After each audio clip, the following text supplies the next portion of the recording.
Martin Perez is set to make his Pirates debut today off the heels of a crazy opening day from the Pittsburgh Pirates. You are Locked On Pirates, your daily Pittsburgh Pirates podcast. Part of the Locked On Podcast Network, your team every day.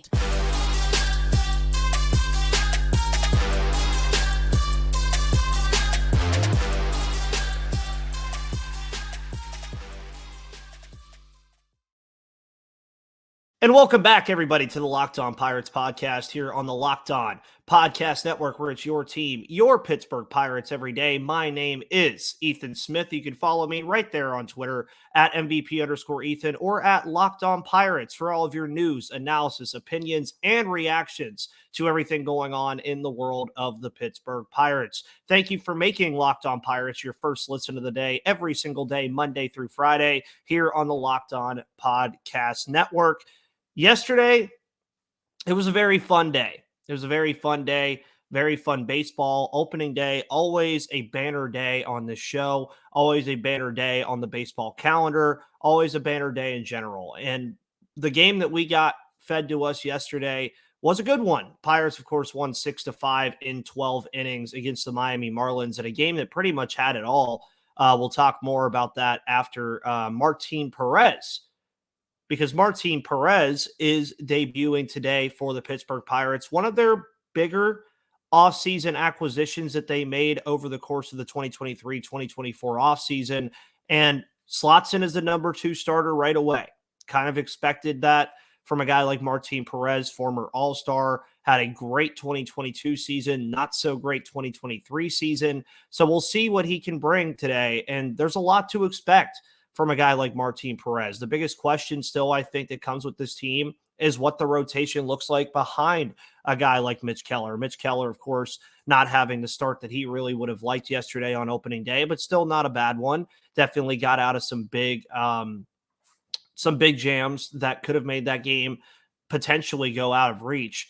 And for a guy like Martin Perez, I called this signing in December. I wanted this signing well before it happened. It was a signing that I thought just made sense. The Pirates have shown, especially Ben Cherington and the front office, have shown a willingness to want to go get left-handed pitching in free agency because they just haven't had it in the system. Hopefully Anthony Solometo fixes that sooner rather than later. But they go out, they get Martin Perez. They also get Marco Gonzalez, who we'll also see or in the next series, I believe, because I believe Bailey Falter and Jared Jones are slated to go in these other games. And it's interesting for me with what to expect from Martin Perez, because we really don't know which version of Martin Perez we're going to be getting. We don't know if we're getting that 2022 version, or at least somewhat of that 2022 version that was an all-star for the Texas Rangers and was fully ingrained in the Cy Young candidacy that year in the American League. Or are we going to be getting the one that we saw last year? Now, to be fair, the Martin Perez that we saw last season was not a terrible Martin Perez. It was a pitcher that in this rotation last season would have been very valuable to this team down the stretch of the year when they really couldn't find any arms outside of Mitch Keller and Johan Oviedo. But you look at what Perez did in spring. Trib Live did a phenomenal article on Perez, and he did relatively well in spring. I mean, you look at the numbers he had. He had a .60 ERA, a .93 whip, team best 16 strikeouts in 15 innings, held opponents to a 157 opponent batting average, only allowed 2 earned runs in 12 innings in his final 3 starts down there in Bradenton. So hopefully that translates over to what we see from him in the regular season. And for a guy like Martin Perez, you know what you're going to be getting from him. He's probably going to give you 5, maybe 6 innings every single start. He's probably going to give up 2, maybe 3 runs every single start. This probably sounds cookie cutter because I'm saying the same thing that I said about Rich Hill. I'm saying the same thing I said about Tyler Anderson, Jose Quintana. But I do think that Martin Perez is a little bit different because we have seen him be elite before. Rich Hill, Tyler Anderson, Jose Quintana have been good pitchers throughout their time. They've been steady pitchers throughout their time, which every team needs that. And I think at the very least, for what we can expect from Martin Perez, is that he's going to be a steady guy in this rotation. He just is. He's going to be one of those guys in the rotation that you look at and say, okay, he's going to be a steady force. He's going to give you 5 innings of quality pitching. And that's very good to have from a guy like Martin Perez, especially as the number 2 to a guy like Mitch Keller. And then when you look at the rest of the rotation that we'll see partially in this series with Jared Jones, Bailey Falter, and Marco Gonzalez, you kind of want Perez to be that anchor to the rest of the rotation, because I would say of all the offseason acquisitions, the most pressure goes on Martin Perez. It does. He has the most pressure of any offseason acquisition that the Pirates made this offseason, because he's slotted into this number 2 role as the starter right behind Mitch Keller, and he's going to have to be that guy that kind of moves down the line with the rotation. And hopefully in those series where you get Keller and Perez, he goes out and pitches well, because there are questions behind these guys. Like I mentioned, Jared Jones had a great spring. We don't know what he's going to be like in the regular season yet. Marco Gonzalez has a lot of question marks health-wise. How is he going? Is he going to stay healthy? And how is he going to come back from some of those health issues that he dealt with last season? Bailey Falter, not going to go ad nauseum about why Bailey Falter has question marks surrounding him and concerns surrounding him.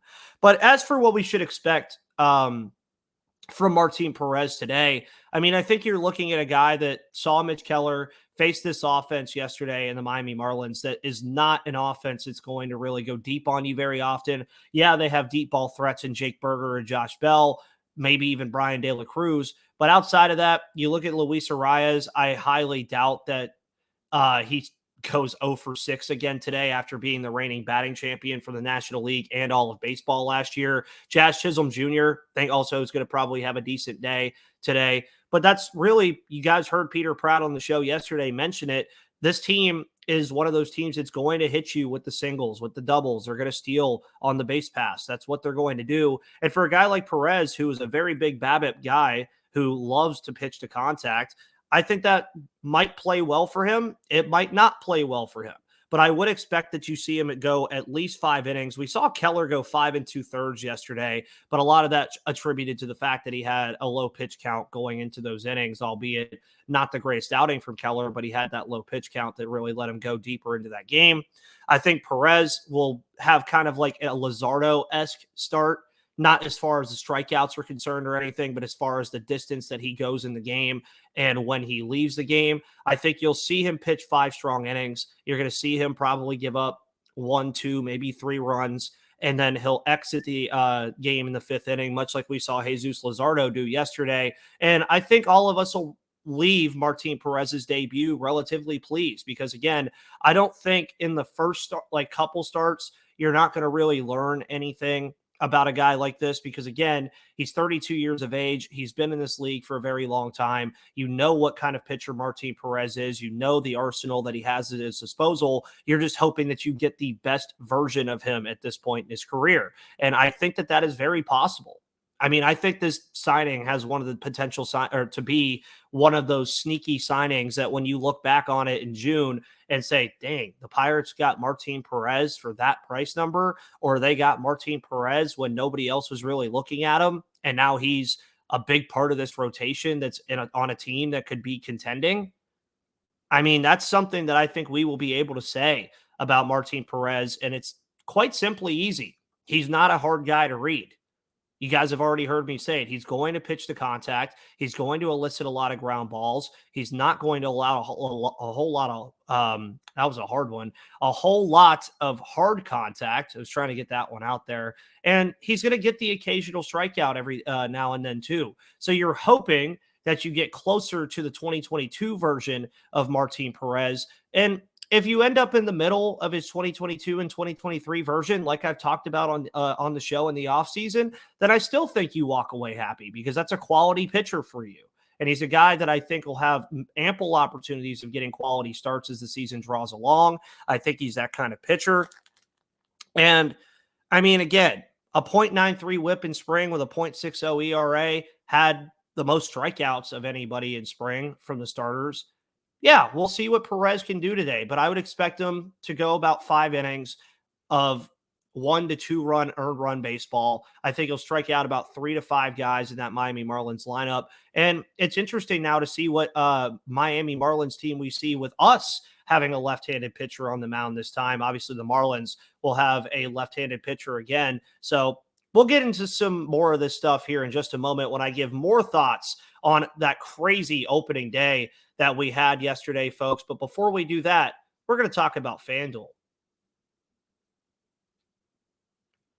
Folks, FanDuel is your place to do all of your sports betting this MLB season. And you can go to FanDuel.com/lockedon and be a part of it now. And a lot of yins probably also forgot that we had March Madness games yesterday, and there was a pretty big upset in March Madness in the Sweet 16, and it's on again today. So say goodbye to busted brackets because FanDuel lets you bet on every game of the March Madness tournament. Whether you're betting on a big upset or a number one seed, it's time to go dancing on America's number one sportsbook. Right now, new customers, that could be you, get $200 in bonus bets if your first $5 bet wins. That's $200 to use on point spreads, money lines. You can even pick who's going to win it all. So just visit FanDuel.com/lockedon and bet on college hoops until they cut down the net. And also bet on some baseball too, because FanDuel is America's number one sportsbook and a proud sponsor of the Locked On Podcast Network.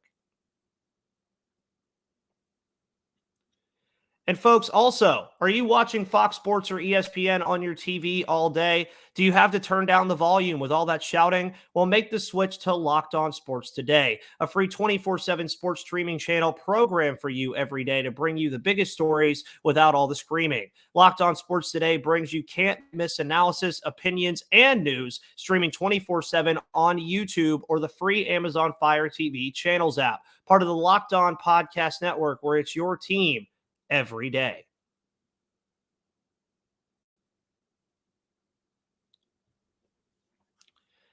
And folks, welcome back to the Locked On Pirates podcast, again here on the Locked On Podcast Network, where it's your team, your Pittsburgh Pirates every day. Thank you, as always, for making Locked On Pirates your first listen of the day. Thank you guys for what has been a banner week for this show. We've had 2 shows go over 1,000 views this week. You guys have absolutely loved all the content, from having Gary on Monday to having Michael McHenry on the show on Wednesday. We had Peter Pratt on the show on Thursday. It has been an absolutely awesome time throughout this week, just covering everything surrounding opening day, and covering the game yesterday alongside all of you was an absolute blast on Twitter, just live tweeting the game and sharing my thoughts. And I still have a lot of thoughts. If you were on my live show after the game, post game yesterday, you probably had a lot of thoughts about this one, and I did as well. And there was a lot to take away from this game. I mean, there just really was. I talked about a lot of it on that live show yesterday, but I want to talk about it some more here now that we've had a little bit more time to think about some of these things. That the runners in scoring position thing, I know it is just the first game of the season. I know that it's not a trend yet because it's just the first game of the season. We'll see what happens. We'll see, hopefully, that the Pirates figure this out and fix this. But 2 for 17 with runners in scoring position yesterday, 13 runners left on base. It's just concerning already, because when you go back to last season, that was a major issue that this team had, especially in those middle months when they fell out of contention, where they would get guys in scoring position with 0 or 1 outs and would just fail to score them. And you all know, if you watched the game yesterday, that the most infuriating one, I still think, was the top of the 6th inning when the Pirates were trailing 5-2, I believe at this point. It was either 4-2 or 5-2. And you had bases loaded with 1 out. Jared Triolo and Henry Davis both go down looking on strikeouts. That was another big thing that I think a lot of us walked away from yesterday's game saying, man, 17 strikeouts, 8 of those coming against Luzardo, who was just on it. But of those 17 strikeouts, 7 of them were backwards Ks. You can't have that happen. I mean, 2-strike counts, or these counts where you're looking for a walk. Like, it almost seemed like yesterday there were certain times where the Pirates hitters would have a 3-1 count, and when they got to 3-2, it just felt like they were looking for a walk. And it just felt really weird to me, especially in some of the situations that it was where I wanted them to get really aggressive. The Pirates were aggressive yesterday. They were just aggressive in the very wrong way on the base pass, trying to score at home in extra innings twice. Don't know really what was going on there. I mean, I understand it to a degree with trying to be aggressive in those spots, especially against a guy like Josh Bell, who us as Pirates fans more well than know that struggles to throw the baseball, but all of a sudden he turned into a Gold Glove first baseman yesterday for the Miami Marlins.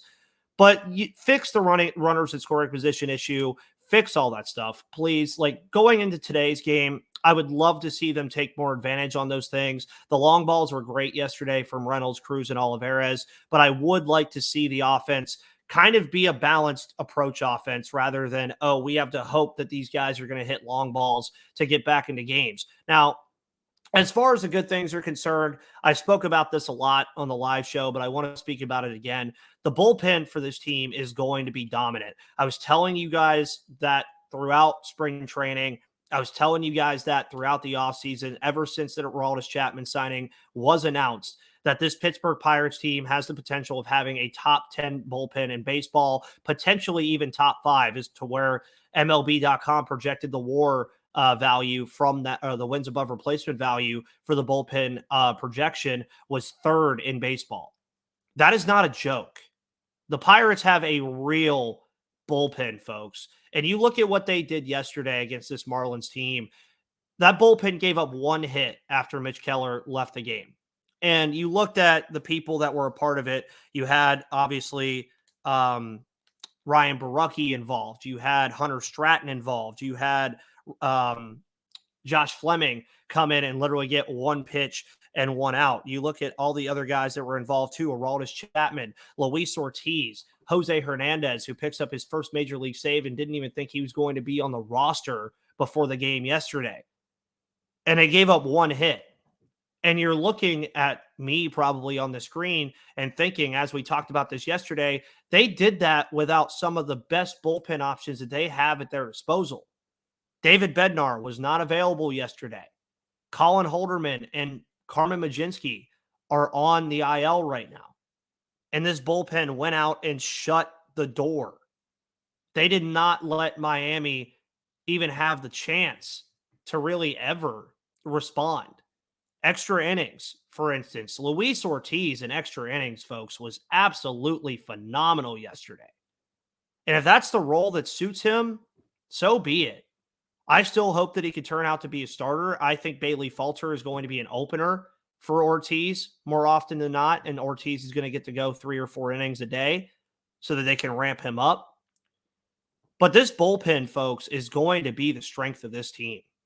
It is going to be one of those things that you look at every day and you say, man, the Pirates bullpen is on, and it's going to be on a lot more often than not. And also, considering this yesterday about this game, this was a game too where this bullpen had to come in relatively early. 5 2/3, came in the middle of the 6th on opening day. That's not exactly out of the ordinary. But Keller wasn't on yesterday. You didn't get the start that you would hope for from Mitch Keller. Now, in the past, you would say with a guy like Mitch Keller not having a good day and the bullpen not being that great, that game was likely over. Now your starter actually can't afford to have a semi-bad start, and this bullpen more than likely is going to keep you in games more often than not. That's one of the biggest takeaways that you have to take away from this game yesterday, is that this bullpen is no joke, folks. It is a bullpen that is going to be absolutely electric throughout this season. And as I mentioned again, there's other options that are available. When Holderman comes back, when Mlodzinski comes back, when Bednar is ready to go. You look at this bullpen and you say, Brent Honeywell isn't even involved in this bullpen. You could see a guy like Willie Peralta get involved in this bullpen at some point. Roansy Contreras was supposed to be on the roster, on the paternity list, will be a part of this bullpen. This bullpen has a plethora of options. And it is a very good thing that this bullpen is here in Pittsburgh, because I wouldn't want to face it. Not with the arms that they have, not with the options that they have. I mean, you have all those options already right side wise with Bednar, Majinski, and Holderman eventually, and then Hunter Stratton. Then look at the lefties. You have Aroldis Chapman, Jose Hernandez, Ryan Borucki, Josh Fleming. You have options both sides. That is a great thing. And another big takeaway and my final thought from opening day, the Pirates won a game that I think they're built to win this year. They're built to win games like they won yesterday. Being down early, coming back, clawing back, shutting the door when they need too late. These are the games that the Pirates are built to win. I'm going to tell you why here in just a minute.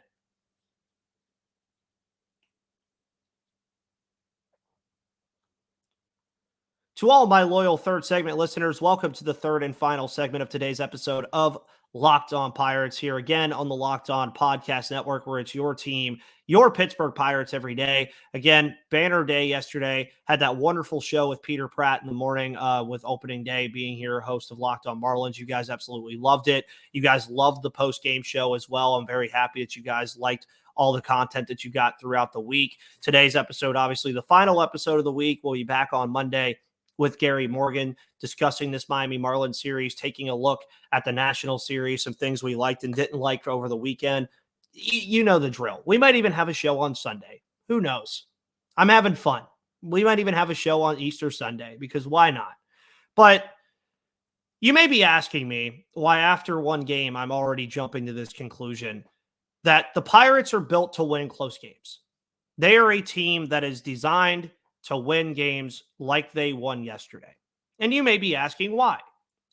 Well, I already mentioned one of the reasons is this bullpen is going to either keep them in striking distance of games when they're behind, or for what I hope we see today, for my stress and your stress, I hope that they have a lead when we go to the bullpen and Perez exits the game, because I want to see what this bullpen does with a lead. I mean, we saw what they did yesterday when this Pirates team had to claw back and slowly tie this game to get it to extra innings. They allowed one hit. They didn't panic. They didn't feel, well, they had to feel like they needed to do it, but they didn't shut down. They shut down in the right way. They shut down the Marlins offense. And when you look at how this team is built, you have a rotation that has questions, which is fine. Every rotation in Major League Baseball arguably has questions. Pirates are a little bit more drastic than some other teams. But if you can look at the game yesterday and say that your number one pitcher in Mitch Keller gives up 4 earned runs, and that your bullpen isn't going to give up anything after that, man, that just opens the door for so many different avenues to victory for this Pirates team. Because if you can have a bullpen that goes in and shuts games down, be it winning or losing in that scenario, you're always giving your offense a chance. And that is something that the Pirates have not been able to do in past years. If they've fallen behind in games, they've either not had the offense to be able to come back in these games, or they haven't had a shutdown bullpen to keep them in the games. Now they arguably have both. And that's a real argument to have. Because if you look at this game yesterday, Brian Reynolds, Pirates were down 2-0 early, smacks one over the wall, ties it 2-2. They go down 5-2. They pinch hit Edward Olivares, who I told all of you is going to be an awesome power bat off the bench. Smacks one over the wall, 5-3. Next thing you know, the bullpen just started shutting things down, and the offense just started to click a little bit after that Edward Olivares homer. And that's what you wanted to see. But then all of a sudden, bases loaded. Wasn't the sexiest way of doing it, but Kutch dribbles one slow enough to where they scored another run. All of a sudden, it's 5-4. Then O'Neal Cruz comes up late in the game, makes a clutch play, gets the homer, ties it up. And then the bullpen said, look, now all we have to do is not allow a run at all. And that's exactly what they did. But this Pirates team has a unique blend of talent on the roster that offers better chances to win in these close games. You have a bullpen that has the potential of being a top 5 unit in baseball. That is valuable in games like this where the game is 1 run late or 2 runs late. Then on top of that, you have an offense that has the ability to put up a run at the snap of a finger. Ke'Bryan Hayes had a good day yesterday. Brian Reynolds had a phenomenal day yesterday. Andrew McCutchen, not the greatest day. Golden sombrero with 4 strikeouts. But at the end of the day, that's not Kutch. We know it's going to be better. Edward Olivares, homer. O'Neal Cruz, homer. There's power all up and down this lineup. And this was without Jack Sawinski being involved, obviously with all the lefties. He had a pinch hit appearance. But you can name all 9 guys in the Pirates lineup yesterday. Connor Joe, Brian Reynolds, Ke'Bryan Hayes, Andrew McCutchen, Henry Davis, O'Neal Cruz, Jared Triolo, Rowdy Tellez, and Michael A. Taylor. And you can make a real argument that all of those guys can hit at least 10 home runs. It's an easy argument because they can. And then you have Edward Olivares come off the bench to pinch hit. He can hit 10 home runs. He's already done it. Jack Sawinski, we know he can. He hit 26 last year. The only 2 guys that are currently on this roster that I would say can't hit 10 home runs are Alika Williams and Jason DeLay. That's it.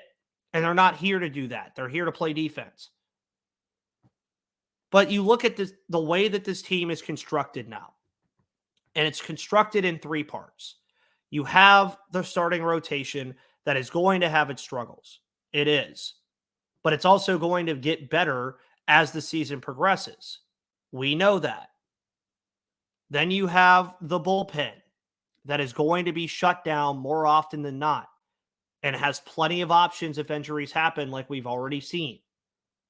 It's a unit that has options, that is deep. It is going to be one of the best in baseball. And it's going to be more valuable than we think it is because we've only seen one of 162 games of it. Then you have the lineup that, as I just mentioned, has power up and down. It can find ways to claw back into games. The only thing that I would take away from yesterday is I would like to see it be a little bit more balanced.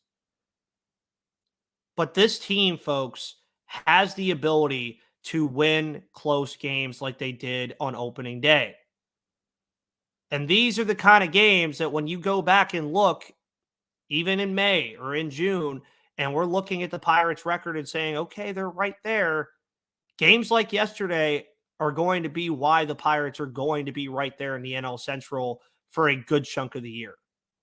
Because they have a team that is built to win close games, and a team that is built to win close games more often than not is in the postseason conversation.